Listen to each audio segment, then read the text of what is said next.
नौ श्रापों या श्रापों से संबंध में जिनकी चर्चा खूब होती है और जिनके कारण इतिहास में घटनाक्रमों की संख्या निर्मित हो गई है। तो चलिए वीडियो को करते हैं शुरू। नंबर 1, गांधारी का श्री कृष्ण को श्राप। महाभारत के युद्ध के बाद जब भगवान श्री कृष्ण गांधारी को सांत्वना देने पहुंचे तो अपने पुत्रों का विनाश देखकर गांधारी ने श्री कृष्ण को श्राप दिया कि जिस प्रकार पांडव और कौरव आपसी फूट के कारण नष्ट हुए हैं, उसी प्रकार तुम्हारे बंधु बांधवों भी नष्ट हो जाएंगे।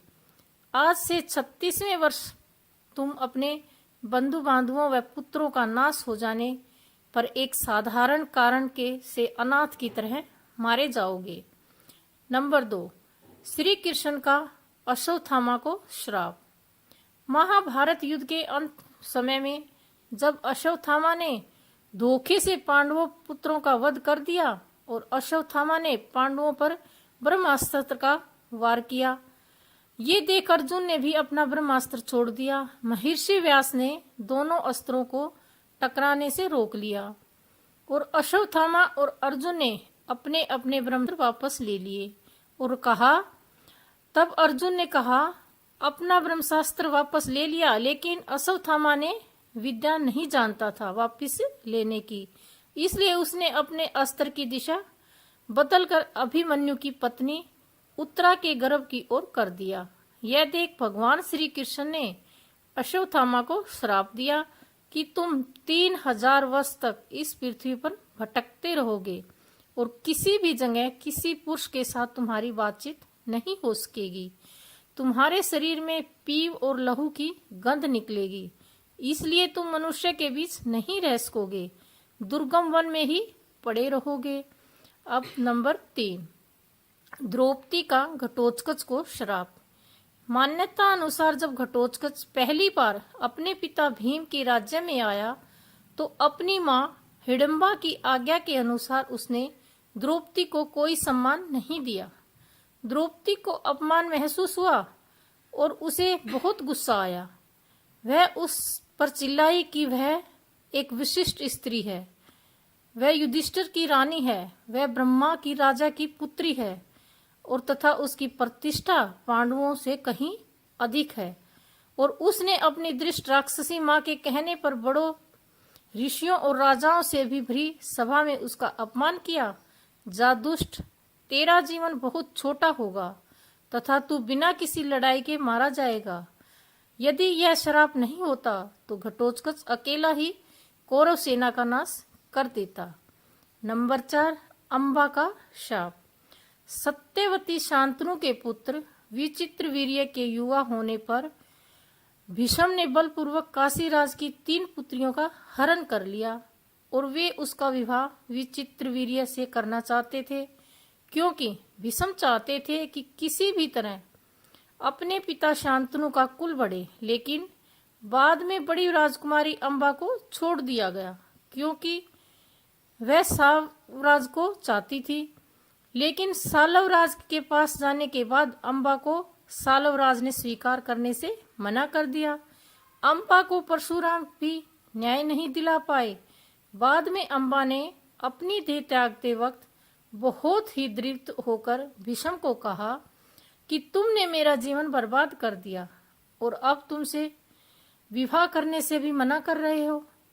मैं निसहाय स्त्री हूँ और तुम शक्तिशाली, तुमने अपनी शक्ति का दुरुपयोग किया। मैं तुम्हारा कुछ भी नहीं बिगाड़ सकती, लेकिन मैं पुरुष के रूप में दोबारा जन्म लूंगी और तब तुम्हारे अंत का कारण बनूंगी। गौरतलब है कि यही अंबा प्राण त्याग कर शिखंडी के रूप में जन्म लेती है और भीष्म की मृत्यु का कारण बन जाती है। नंबर 5, पांडु को दिया ऋषि ने श्राप। भीष्म की प्रतिज्ञा के बाद कुरुवंश का इतिहास बदल गया। धृतराष्ट्र के अंधे होने के कारण पांडु को हस्तिनापुर का शासक बनाया गया। एक बार राजा पांडु अपनी दोनों राजकुमारी रानी कुंती और माद्री के साथ आखेट कर रहे थे कि तभी उन्होंने मृग होने के भ्रम में बाण चला दिया, जो एक ऋषि को जाकर लगा। उस समय वह ऋषि अपनी पत्नी के साथ सहवास कर रहे थे और उसी अवस्था में उन्हें बाण लग गया। इसलिए उन्होंने पांडु को श्राप दे दिया कि जिस अवस्था में उनकी मृत्यु हो रही है उसी प्रकार जब भी पांडु अपनी पत्नियों के साथ सहवास होंगे तो उनकी भी मृत्यु हो जाएगी। उस समय पांडु की कोई संतान नहीं थी। अब उनके लिए यह संकट की बात हो गई। जब उन्होंने यह बात कुंती को बताई तो कुंती ने उन्हें ऋषि दुर्वासा द्वारा उनको मिले वरदान की बात कही। इस वरदान से कुंती किसी भी देवता का आह्वान कर उन्हें बुलाकर अपने साथ नियोग कर सकती थी। विवाह पूर्व उन्होंने सूर्य देव का आह्वान किया, जिनके चलते कर्ण का जन्म हुआ, लेकिन कुंती ने लोग लाज के कारण उसे नदी में बहा दिया। पांडु मान गए। तब कुंती ने एक बार कई देवताओं का आह्वान किया। तब कुंती को 3 और माडी को 2 पुत्र प्राप्त हुए, जिनसे युधिष्ठिर सबसे ज्येष्ठ पुत्र थे। कुंती के अन्य पुत्र भीम और अर्जुन तथा माद्री के पुत्र थे नकुल व सहदेव। कुंती ने धर्मराज, वायु एवं इंद्र देवता का आह्वान किया था, तो मादी ने अश्विनी कुमार का। बाद में पांडु ने जब अपनी पत्नियों से सहवास किया तो वे मृत्यु को प्राप्त हो गए। फिर धृतराष्ट्र को सिंहासन मिला। अब चलते हैं नंबर 6, कर्ण को मिला श्राप। जब द्रोणाचार्य ने कर्ण को ब्रह्मशास्त्र विद्या सिखाने से इनकार कर दिया तब वे परशुराम के पास पहुंच गए। परशुराम ने प्रण लिया था कि वे इस विद्या को किसी ब्राह्मण को ही सिखाएंगे, क्योंकि इस विद्या के दुरुपयोग का खतरा बढ़ गया था। उस काल में तापस, कुशाग्र, विनम्र, ब्रह्मज्ञाता और विद्यावान लोगों को ही ब्रह्मा कहा जाता था। कर्ण यह सीखना चाहता था तो उसने परशुराम के पास पहुंचकर खुद को ब्राह्मण का पुत्र बताया और उनसे वह विद्या सीख ली। परशुराम ने ब्रह्मशास्त्र के अलावा कर्ण को अन्य सभी अस्त्र शस्त्रों की शिक्षा दी। बाद में जब परशुराम को इस विश्वासघात का पता चला तो उन्होंने कर्ण को श्राप दिया कि तुमने मुझसे जो भी विद्या सीखी वह झूठ बोलकर सीखी, इसलिए जब भी तुम्हें इस विद्या की सबसे ज्यादा आवश्यकता होगी तभी तुम इसे भूल जाओगे, कोई भी दिव्य शस्त्र का उपयोग नहीं कर पाओगे। नंबर 7, अर्जुन को मिला श्राप। अर्जुन सशरीर इंद्र सभा से आया तो उसने स्वागत में उर्वशी, रंभा आदि अप्सराओं ने नृत्य किए। अर्जुन के रूप में सौंदर्य पर मोहित हो उर्वशी उनके निवास स्थान पर आ गई और प्रेम निवेदन किया। साथ ही इसमें कोई दोष नहीं लगता। इसके पक्ष में अनेक दलीलें भी थी, किंतु अर्जुन ने अपने दृढ़ इंद्रिय संयम का परिचय दिया। उर्वशी अपने नाकुम प्रदर्शन और तर्क देकर अपनी काम वासना तृप्त करने में असफल रही तो क्रोधित होकर उसने अर्जुन को 1 वर्ष तक नपुंसक होने का श्राप दे दिया। अर्जुन ने उर्वशी से शापित होना स्वीकार किया, परंतु संयम नहीं तोड़ा। जब यह बात उनके पिता इंद्र को पता चली तो उन्होंने अर्जुन से कहा, हे पुत्र, तुमने तो अपनी इंद्रिय संयम द्वारा ऋषियों को भी पराजित कर दिया। तुम जैसे पुत्र को पाकर कुंती वास्तव में श्रेष्ठ पुत्र वाली है। उर्वशी का श्राप तुम्हें वरदान के रूप में सिद्ध होगा। भूतल पर वनवास के 13वें वर्ष में तुम्हें अज्ञातवास करना पड़ेगा। उस समय यह सहायक होगा। उसके बाद तुम अपना पुरुषत्व फिर से प्राप्त कर लोगे। इस श्राप के चलते अज्ञातवास के समय अर्जुन ने विराट के महल में नृत्यक वेश में रहकर विराट की राजकुमारी को संगीत और नृत्य विद्या सिखाई थी। तत्पश्चात वे श्राप मुक्त हो गए थे। नंबर 8, दुर्योधन को मिला श्राप। एक बार धृतराष्ट्र के दरबार में महर्षि मैत्रेय उपस्थित थे।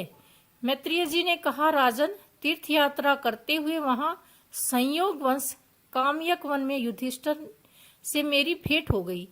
वे आजकल तपोवन में रहते हैं। उनके दर्शन के लिए वहां बहुत से ऋषि मुनि आते हैं।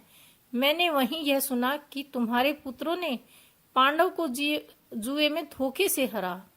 भेज दिया, वहां से मैं तुम्हारे पास आया हूँ। उन्होंने धृतराष्ट्र से इतना कहकर पीछे मुड़ते हुए दुर्योधन से कहा, तुम जानते हो पांडव कितने वीर और शक्तिशाली हैं। तुम्हें उनकी शक्ति का अंदाजा नहीं है। शायद इसलिए तुम ऐसी बात कर रहे हो। इसलिए तुम्हें उनके साथ मिलकर रहना चाहिए। मेरी बात मान लो, गुस्से में ऐसा अनर्थ मत करो। महर्षि मैत्रेय की बात सुनकर दुर्योधन को क्रोध आ गया और वह व्यंग्यपूर्वक मुस्कुराते हुए पैर से जमीन कुरेदने लगा। और हद तो तब हो गई जब वह उसने अपनी जांघ पर हाथ से ताल ठोक दी। दुर्योधन की यह उद्दंडता देखकर महर्षि को क्रोध आया। तब उन्होंने दुर्योधन को श्राप दिया कि तू मेरा तिरस्कार करता है, मेरी बात शांतिपूर्वक सुन नहीं सकता। जा उदंडे, जिस जगह पर तू ताल ठोक रहा है वह जगह को भीम अपनी गदा से तोड़ देगा। बाद में कौरव और पांडवों का घोर युद्ध हुआ और भीम ने दुर्योधन की जंघा पर वार कर अंत तक उसकी जंघा उखाड़ फेंकी। नंबर 9, रिंगी ऋषि का परीक्षित को श्राप। पांडवों के सर्वरोहण के बाद अभिमन्यु के पुत्र परीक्षित ने शासन किया। उनके राज्य में सभी सुखी और प्रसन्न थे। एक बार राजा परीक्षित शिकार खेलते खेलते बहुत दूर निकल गए। तब उन्होंने वहां मौन अवस्था में सामिक नाम के ऋषि दिखाई दिए। राजा परीक्षित ने उनसे बात करनी चाहिए, लेकिन मौन और ध्यान में होने के कारण ऋषि ने कोई जवाब नहीं दिया। ये देखकर परीक्षित बहुत क्रोधित हुए और उन्होंने एक मरा हुआ सांप उठाकर ऋषि के गले में डाल दिया। यह बात जब शमीक ऋषि के पुत्र रिंगी को पता चली तो उन्होंने श्राप दिया कि आज से 7 दिन बाद तक्षक नाग राजा परीक्षित को डस लेगा, इससे उनकी मृत्यु हो जाएगी। तो ये महाभारत के श्रापित